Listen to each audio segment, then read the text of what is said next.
সম্মানিত ভাইরা আমার, বলছিলাম যে শাবান মাস এটি মর্যাদাবান মাস। কেন মর্যাদাবান মাস? এই মাসে রাসূল সাল্লাল্লাহু আলাইহি ওয়াসাল্লাম সর্বাধিক সিয়াম পালন করেছেন। শাবান মাসে রাসূল সাল্লাল্লাহু আলাইহি ওয়াসাল্লাম সর্বাধিক সিয়াম পালন করেছেন। আল্লাহ রাব্বুল আলামিন সূরা তাওবার 36 নম্বর আয়াতে বলেন, ইন্না ইদ্দাতাশ শুহুরি ইনদাল্লাহি 12 শাহরা। নিশ্চয় আল্লাহ রাব্বুল আলামিনের নিকটে রয়েছে 12টি মাস। এই 12টি মাসের মধ্যে মিনহা আরবাতুন হুরুম, 4টি মাস হলো হুরুম মাস, হারাম মাস, সম্মানিত মাস, মর্যাদাবান মাস। 12টি মাসের মধ্যে আল্লাহ রাব্বুল আলামিনের নিকটে 4টি মাস রয়েছে, যে 4টি মাস হলো সম্মানিত মাস, মর্যাদাবান মাস। সেই 4টি মাস হলো জিলকদ, জিলহজ, মুহররম এবং রজব। এই 4টি মাস হলো সম্মানিত মাস। তো রজব মাস সম্মানিত মাস। এই মাসে মানুষরা এই মাসের একটু গুরুত্ব দেয়, কিন্তু আবার এদিকে এক মাস পরে অর্থাৎ শাবান মাস পরে রমজানের গুরুত্ব দেয়। রমজান মাসে ইবাদত বান্দেগী বেশি করে, আর এদিকে রজব মাসে করে, কারণ রজব মাস যে সম্মানিত মাস এটা কোরআন দ্বারা সাবেত রয়েছে। কিন্তু এর মধ্যবর্তী যে শাবান মাস, এই শাবান মাসে অনেকে গুরুত্ব দেয় না। এজন্য রাসূল সাল্লাল্লাহু আলাইহি ওয়াসাল্লাম বলছেন যে এই শাবান মাস সম্পর্কে মানুষ ভুলে থাকে, গাফেল থাকে। এজন্য আমি এই শাবান মাসে বেশি বেশি সিয়াম পালন করি। আয়েশা সিদ্দিকা রাদিয়াল্লাহু তাআলা আনহা থেকে বর্ণিত, তিনি বলেন, আমি রাসূল সাল্লাল্লাহু আলাইহি ওয়াসাল্লামকে এমন কোন মাস দেখি নাই যে মাস পূর্ণ সিয়াম পালন করেছেন রমজান ছাড়া। তার মানে রাসূল সাল্লাল্লাহু আলাইহি ওয়াসাল্লাম এক মাস সিয়াম পালন করেছেন, শুধুমাত্র রমজান মাস। আয়েশা সিদ্দিকা রাদিয়াল্লাহু তাআলা আনহা বলছেন যে মা রাআইতু রাসূলুল্লাহ সাল্লাল্লাহু আলাইহি ওয়াসাল্লাম ইস্তাকবালা সিয়ামা শাহরিন ইল্লা রমাদান, যে আমি নবী করিম সাল্লাল্লাহু আলাইহি ওয়াসাল্লামকে পূর্ণ এক মাস সিয়াম পালন করতে দেখি নাই, তবে রমজান ছাড়া। তার মানে রমজানে পূর্ণ এক মাস সিয়াম পালন করেছেন। এরপরে আয়েশা সিদ্দিকা রাদিয়াল্লাহু তাআলা আনহা বলছেন যে ওয়া মা রাআইতুহু আকসারা সিয়ামান মিনহু ফি শাবান, আমি রাসূল সাল্লাল্লাহু আলাইহি ওয়াসাল্লামকে শাবানের চাইতে অন্য কোন মাসে এত বেশি পরিমাণ সিয়াম পালন করতে দেখি নাই।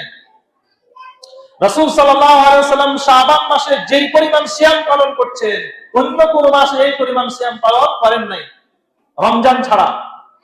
এক মাস সিয়াম পালন করেছেন শুধুমাত্র রমজান মাস, আর বাকি 11 মাসের মধ্যে সবচেয়ে বেশি যে মাসে সিয়াম পালন করেছেন সেটি হলো শাবান মাস। বর্তমান আমরা যে মাস অতিবাহিত করছি,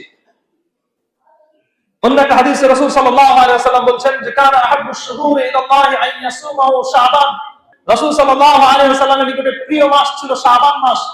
এই শাবান মাসে রাসূল সাল্লাল্লাহু আলাইহি ওয়াসাল্লাম বেশি পরিমাণ সিয়াম পালন করেছেন। এখন জিজ্ঞেস করা হলো, হে আল্লাহর নবী সাল্লাল্লাহু আলাইহি ওয়াসাল্লাম, আপনি কেন শাবান মাসে এত বেশি সিয়াম পালন করছেন? এটা রহস্য কি? কেন আপনি শাবান মাসে সিয়াম পালন করছেন? উসামা ইবনে যায়েদ রাদিয়াল্লাহু তাআলা আনহু, আল্লাহর নবী সাল্লাল্লাহু আলাইহি ওয়াসাল্লাম যাকে অনেক বেশি পরিমাণ ভালোবাসতেন, স্নেহ করতেন, ছোট সাহাবী, রাসূল সাল্লাল্লাহু আলাইহি ওয়াসাল্লাম তাকে অনেক বেশি আদর করতেন, স্নেহ করতেন। উসামা ইবনে যায়েদ রাদিয়াল্লাহু তাআলা আনহু উনি রাসূল সাল্লাল্লাহু আলাইহি ওয়াসাল্লামকে জিজ্ঞেস করলেন, ইয়া রাসূলুল্লাহ, লাম আরাকা তাসুমু শাহরান মিনাশ শুহুর মা তাসুমু মিন শাবান। হে আল্লাহর নবী সাল্লাল্লাহু আলাইহি ওয়াসাল্লাম, আপনি শাবান মাসে যেই পরিমাণ সিয়াম পালন করছেন, অন্য কোন মাসে এত বেশি সিয়াম পালন করেন না। তাহলে আপনি শাবান মাসে এত বেশি পরিমাণ সিয়াম পালন করছেন কেন? উসামা ইবনে যায়েদ রাদিয়াল্লাহু তাআলা আনহু রাসূল সাল্লাল্লাহু আলাইহি ওয়াসাল্লামকে জিজ্ঞেস করলেন, হে আল্লাহর নবী, আপনি শাবান মাসে এত বেশি কেন সিয়াম পালন করছেন? এটা রহস্য কি? কেন আপনি সিয়াম পালন করছেন? যখন উসামা ইবনে যায়েদ রাদিয়াল্লাহু তাআলা আনহু প্রশ্নের উত্তর দিতে গিয়ে রাসূল সাল্লাল্লাহু আলাইহি ওয়াসাল্লাম বললেন, যালিকা শাহরুন, এটা এমন একটা মাস, শাবান মাস এমন একটা মাস যে ইয়াগফুলুন নাস আনহু, মানুষ এর থেকে গাফেল থাকে। বাইনা রজবিন ওয়া রমাদান, এটা রজব এবং রমজান মাসের মধ্যবর্তী মাস। এই মাসে মানুষেরা গাফেল থাকে। এই শাবান মাসে মানুষেরা গাফেল থাকে, বেশি পরিমাণ ইবাদত করে না। রজব মাসে করে, আর এদিকে রমজান মাসে করে। মাঝখান দিয়ে এই যে শাবান মাসে মানুষেরা বেশি পরিমাণ ইবাদত করে না, মানুষেরা গাফেল থাকে। এই জন্য আমি এই মাসে বেশি করে সিয়াম পালন করছি। যেই মাস সম্পর্কে মানুষেরা গাফেল থাকে সেই মাসে ইবাদত করলে সব বেশি পাওয়া যায়। মনে করেন যে আপনি একজন প্রভাবশালী ব্যক্তি, আপনাকে সবাই সালাম দেয়। আরেকজন রিকশাওয়ালা, তাকে সবাই সালাম দেয় না, সবাই মর্যাদা দেয় না। আপনি যদি তাকে সালাম দেন, তার সাথে যদি ভালো ব্যবহার করেন, এটা সব বেশি রয়েছে। কারণ যে ব্যক্তি প্রভাবশালী তাকে তো সবাই সালাম দেয়, আপনার সালামে তার কিছু আসে যায় না। কিন্তু যে ব্যক্তি গরিব বা যে লোক রিকশাওয়ালা, তাকে সবাই সালাম দেয় না, তাকে মর্যাদা দেয় না। আপনি যদি তাকে মর্যাদা দেন তাহলে আপনি বেশি সওয়াব পাবেন। রাসূল সাল্লাল্লাহু আলাইহি ওয়াসাল্লাম যে মানুষের এই মাস সম্পর্কে গাফিল থাকে, অমনোযোগী থাকে, এজন্য রাসূল সাল্লাল্লাহু আলাইহি ওয়াসাল্লাম এই মাসে বেশি পরিমাণ সিয়াম পালন করতেন। এটা হলো এক নাম্বার কারণ। দুই নাম্বার কারণ হলো রাসূল সাল্লাল্লাহু আলাইহি ওয়াসাল্লাম বলেছেন ওয়া হুয়া শাহরুন, আর এই শাবান মাস এমন একটা মাস যেই মাসে তুরফাউ ফীহিল আ'মাল, এই মাসে আমল সমূহ আল্লাহ রাব্বুল আলামিনের নিকটে পেশ করা হয়।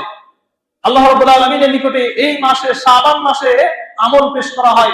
বান্দার যত আমল রয়েছে খারাপ ভালো এই সব কিছু আল্লাহ রাব্বুল আলামিনের নিকটে পেশ করা হয়। তো রাসূল সাল্লাল্লাহু আলাইহি ওয়াসাল্লাম বলেন যে ফাউহিব্বু আন ইউরাদা আমালি ওয়া আনা সাইম, আমি পছন্দ করি যে আমার আমলগুলো আল্লাহ রাব্বুল আলামিনের নিকটে পেশ করা হোক এমন অবস্থায় যে আমি সিয়াম পালনকারী, মানে আমি সিয়াম আছি এই অবস্থায়, আমি সাইম সিয়াম পালনকারী এই অবস্থায় আমার আমলগুলো আল্লাহ রাব্বুল আলামিনের দরবারে পেশ করা হোক। সম্মানিত ভাইরা আমার, তাহলে এই হাদিস থেকে দুটি কথা বোঝা গেল। এক নম্বর হলো যে এই শাবান মাসে মানুষেরা বেশি পরিমাণ সওয়াব পালন কি সিয়াম পালন করেন না, এজন্য আমি সিয়াম পালন করছি। দুই নম্বর হলো যে এই শাবান মাসে বান্দার আমল সব আল্লাহ রাব্বুল আলামিনের নিকটে পেশ করা হয়। এটা হলো বাৎসরিক একটা রিপোর্ট। শাবান মাসে, প্রত্যেক শাবান মাসে আল্লাহ রাব্বুল আলামিনের দরবারে আমল পেশ করা হয়। অন্য একটা হাদিসে রাসূল সাল্লাল্লাহু আলাইহি ওয়াসাল্লাম বলেছেন তুরাদুল আমাল ইয়াউমাল ইসনাইন ওয়া ইয়াউমাল খামিস, প্রত্যেক সোমবার এবং বৃহস্পতিবার আল্লাহ রাব্বুল আলামিনের দরবারে আমল পেশ করা হয়। এই হাদিস আগের হাদিসে বলেন যে শাবান মাসে আল্লাহ রাব্বুল আলামিনের দরবারে আমল পেশ করা হয়, আর এই হাদিস বলছে যে সোমবার এবং বৃহস্পতিবার আল্লাহ রাব্বুল আলামিনের দরবারে আমল সমূহ পেশ করা হয়। অন্য একটা হাদিসে আছে যে ফেরেশতা আপনার আমার সবার জন্য ফেরেশতা নিযুক্ত করা হয়েছে। দিনের ফেরেশতা দিনের ডিউটি করে, রাতের ফেরেশতা রাতের ডিউটি করে। দিনের যে সমস্ত ভালো কাজ তারা রাতে আপনার দিনের বেলায় আল্লাহ রাব্বুল আলামিনের কাছে রিপোর্ট পেশ করে, রাতের যে সমস্ত ভালো কাজ খারাপ কাজ এগুলো রাতে পেশ করেন। তাহলে পরস্পর ত্রিমুখী কথা পাওয়া গেল। এক হাদিসে বলছে যে শাবান মাসে আমল পেশ করা হয়, অন্য হাদিসে বলছে সোমবার বৃহস্পতিবার, আবার আরেকটা হাদিসে বলছে যে প্রত্যেক দিন মানে ডেইলি রিপোর্ট পেশ করা হয়। তাহলে এটা অর্থ কি? তিন রকম হয়ে গেল না? এটা অর্থ হলো যে মনে করেন যে আপনি একটা কোম্পানির মালিক, আপনি একজন ম্যানেজার রেখেছেন, সে আপনাকে প্রত্যেক দিনের হিসাব প্রত্যেক দিন দেয়, এটা একটা। আবার সে সাপ্তাহিক একটা রিপোর্ট দেয়, সাপ্তাহিক একটা হিসাব দেয়, এটা একটা রয়েছে। মাসিক একটা হিসাব দেয়, আবার বাৎসরিক একটা হিসাব দেয়। ঠিক ওইরকমই আমার আপনার প্রত্যেক দিনের আমল এটা আল্লাহ রাব্বুল আলামিনের দরবারে একটা পেশ হয়, এটা একটা আমল। আবার সাপ্তাহিক যেটা সোমবার এবং বৃহস্পতিবার, এই সোমবার এবং বৃহস্পতিবার আমার আপনার আমল আল্লাহ রাব্বুল আলামিনের দরবারে পেশ করা হয়। আবার বাৎসরিক যে রিপোর্ট সেটা হলো এই শাবান মাস, এই শাবান মাসে আমার আপনার আমল আল্লাহ রাব্বুল আলামিনের দরবারে পেশ করা হয়। সম্মানিত ভাইয়েরা আমার, তাহলে বোঝা গেল যে শাবান মাসে আল্লাহ রাব্বুল আলামিনের দরবারে আমল সমূহ পেশ করা হয়। আর রাসূল সাল্লাল্লাহু আলাইহি ওয়াসাল্লাম বলেন যে আমি ভালোবাসি যে আমার আমলটা আল্লাহ রাব্বুল আলামিনের দরবারে পেশ করা হোক এই অবস্থায় যে আমি সিয়াম পালন করি। সম্মানিত ভাইয়েরা আমার, শাবান মাসে এটা নফল সিয়াম, নফল সিয়ামের অনেক বেশি ফজিলত রয়েছে। রাসূল সাল্লাল্লাহু আলাইহি ওয়াসাল্লাম নফল সিয়ামের অনেক বেশি গুরুত্ব দিয়েছেন। আবু উমামা রাদিয়াল্লাহু তাআলা আনহু থেকে বর্ণিত, আবু উমামা আল বাহিলি রাদিয়াল্লাহু তাআলা আনহু থেকে বর্ণিত, তিনি বলেন রাসূল সাল্লাল্লাহু আলাইহি ওয়াসাল্লাম বলেছেন মান সামা ইয়াওমান ফি সাবিলিল্লাহ, যে ব্যক্তি আল্লাহ রাব্বুল আলামিনের জন্য একদিন সিয়াম পালন করবে, যে ব্যক্তি আল্লাহ রাব্বুল আলামিনের সন্তুষ্টির জন্য একদিন সিয়াম পালন করবে, জাআলাল্লাহু বাইনাহু ওয়া বাইনান নারি খান্দাকান, আল্লাহ রাব্বুল আলামিন তার মাঝে আর জাহান্নামের মাঝে একটা গর্ত খনন করবেন। কামা বাইনা সামাই ওয়াল আরদ, ওই গর্তের দৈর্ঘ্য এবং প্রস্থ হবে আসমান এবং জমিনের সমান। বুঝেন নাই? আবু উমামা রাদিয়াল্লাহু তাআলা আনহু থেকে বর্ণিত, তিনি বলেন রাসূল সাল্লাল্লাহু আলাইহি ওয়াসাল্লাম বলেছেন কেউ যদি একদিন সিয়াম পালন করে, ওয়ানলি একদিন, কেউ যদি একদিন সিয়াম পালন করে তাহলে আল্লাহ রাব্বুল আলামিন তার মাঝে মানে যে সিয়াম পালন করবে তার মাঝে আর জাহান্নামের মাঝে একটা গর্ত খনন করবেন।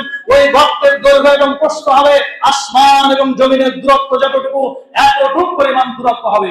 সম্মানিত ভাইয়েরা আমার, অন্য একটা হাদিসে এসেছে আবু সাঈদ খুদরী রাদিয়াল্লাহু তাআলা আনহু থেকে বর্ণিত, তিনি বলেন রাসূলুল্লাহ সাল্লাল্লাহু আলাইহি ওয়াসাল্লাম বলেছেন মান সামা ইয়াওমান ফি সাবিলিল্লাহ, যে ব্যক্তি একদিন আল্লাহ রাব্বুল আলামিনের সন্তুষ্টির জন্য একদিন সিয়াম পালন করবে, রাসূল সাল্লাল্লাহু আলাইহি ওয়াসাল্লাম বলেন বা'দাল্লাহু ওয়াজহু আনিন নার 70 খরিফান, আল্লাহ রাব্বুল আলামিন তার চেহারাকে জাহান্নাম থেকে দূরে রাখবেন 70 বছরের পথ।